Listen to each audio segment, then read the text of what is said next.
eu diria que é um momento extremamente difícil para a história da classe trabalhadora brasileira. E acho que não é só para o setor público, para o setor privado também. O governo Temer, ele vai conseguir fazer uma espécie de reestruturação do trabalho no Brasil, como dizem os sociólogos do trabalho, que nem Fernando Henrique, no auge do neoliberalismo dos anos 90, conseguiu. E com rapidez muito grande. Tem apoio, assim, da maioria absoluta no Congresso, no Senado, tal. E a PEC, eu diria, a PEC 241, ela tem, eu diria, ela pode ser lida de duas maneiras. Uma é lida no sentido da sua, digamos assim, é uma espécie de carta de apresentação do governo Temer, como, digamos assim, a volta da ortodoxia neoliberal. E segundo, ela sem dúvida nenhuma, para o serviço público ela é uma tragédia. Agora, uma coisa que a classe trabalhadora tem que ver, trabalhadores, comerciários, estudantes, pobres de toda sorte, é que ela atinge diretamente a saúde pública brasileira. E ao atingir a saúde pública, ela, sem dúvida nenhuma, atinge a maioria dos pobres no Brasil. O congelamento da saúde, ele significa condenar pobre a morrer à míngua agora a olhos vistos. Isso eu acho muito grave. O governo Temer, com a PEC 241, ele demonstra claramente que odeia pobre, né? É um governo autista em relação aos pobres desse país, né? E eu diria mais, ela vai se ligar a uma série de coisas, né? Essa coisa de congelar recurso público, de incentivar a educação, saúde e tal. Isso vai em cadeia ligado a outros setores, por exemplo. Eu não tenho dúvida, vai aumentar a criminalidade. Aumentar os índices de pobreza que já são altos. Nós estamos, nesse momento, novembro de 2016, com quase 12 milhões de desempregados. É muito num país como o nosso. É um número grande. E desses 12 milhões, 40% são de jovens que poderiam estar no primeiro emprego. Então, significa dizer, entre 19 e 25 anos. 40% é muita gente. Então significa dizer, essa moçada em breve vai para a criminalidade, porque não há outra alternativa, né? E de certa forma, a PEC, ela indiretamente, ela orienta esse tipo de coisa e tal.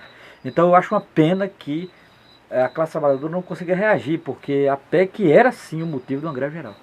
Era um motivo concreto para uma greve geral. Então nós estamos tão ruins das pernas enquanto classe trabalhadora, que o projeto mais ruim do governo para a própria classe trabalhadora não é digno de se fazer uma greve geral. Isso é uma pena, né?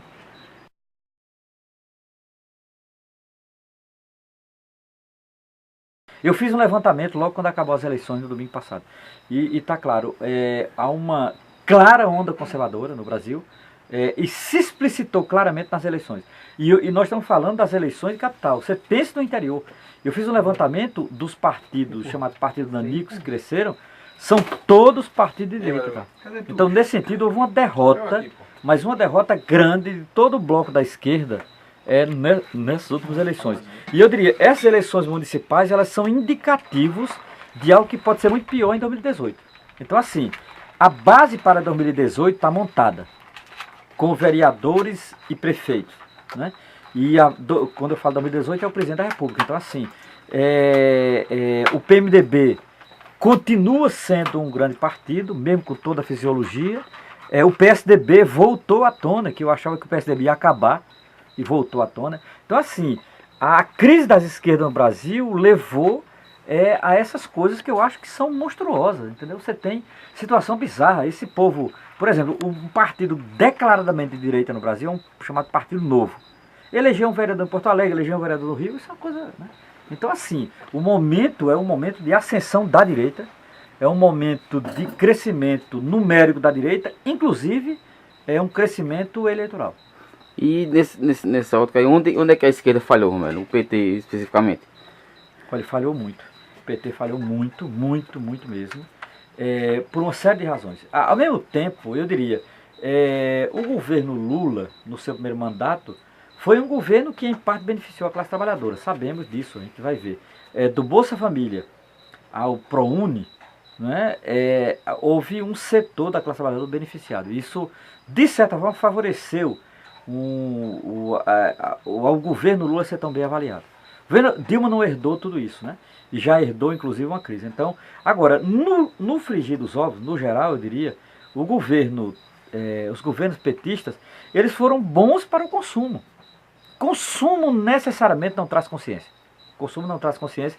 E aí há uma tese de uma série de sociólogos dizendo, ó, aumentar o consumo, dar poder de consumo à população e não trabalhar, digamos assim, instituições públicas que formam a consciência desse povo, no momento de crise, aqueles que defendiam Lula e que de certa forma viveram o mundo do consumo vão se voltar contra ele. Então, consumo não é sinônimo de consciência, né? E para mim esse foi o grande erro da política do PT.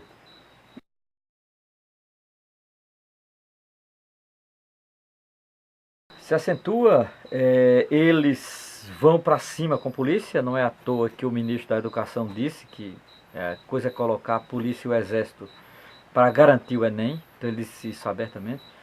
O que foi feito na escola Florestan Fernandes hoje, dia 4 de novembro, foi uma tragédia, no sentido de que a polícia literalmente invadiu, uma operação desastrosa, destrambelhada, irresponsável do governo do estado de São Paulo. Isso não tem sentido, para procurar ninguém sabe o que é que eles queriam de fato na escola e tal.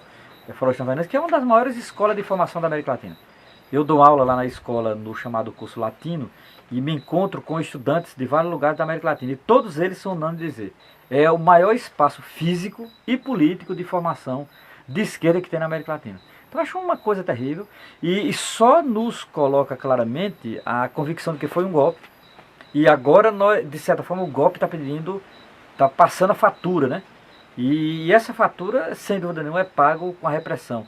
Então o segundo momento do governo Temer será exatamente de repressão violenta. Porque não existe diálogo, né? De jeito não existe nenhum, diálogo, contato algum. Tá? Ainda dessa questão da forma truculenta como o Estado age nas ocupações, a gente vive então num estado de exceção já. Sim.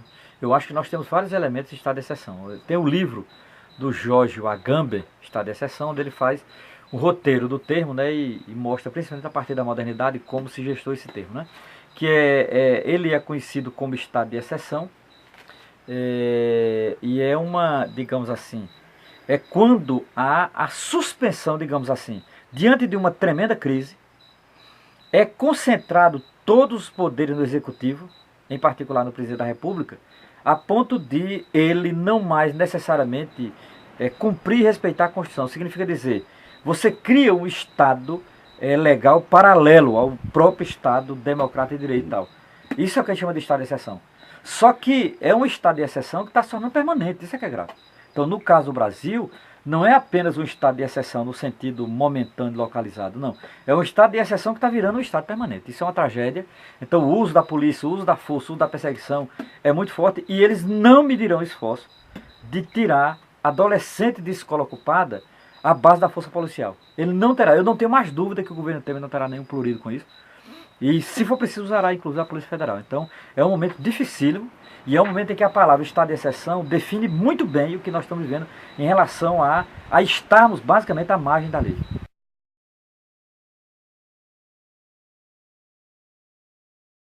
Em crise. Há muito tempo em crise.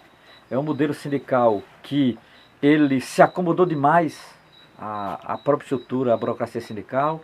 É um modelo sindical que foi perdendo as suas próprias bases. É um modelo sindical que foi tornando cada vez mais de resultado economicista. E é um movimento sindical que desaprendeu a estudar. Isso é muito grave.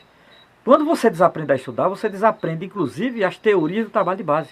Então o sindicalismo brasileiro, ele, principalmente o sindicalismo mais voltado para setores mais pobres da classe trabalhadora, está virando uma espécie de sugar da sua categoria, porque banca financeiramente, e na verdade não ter o que devolver.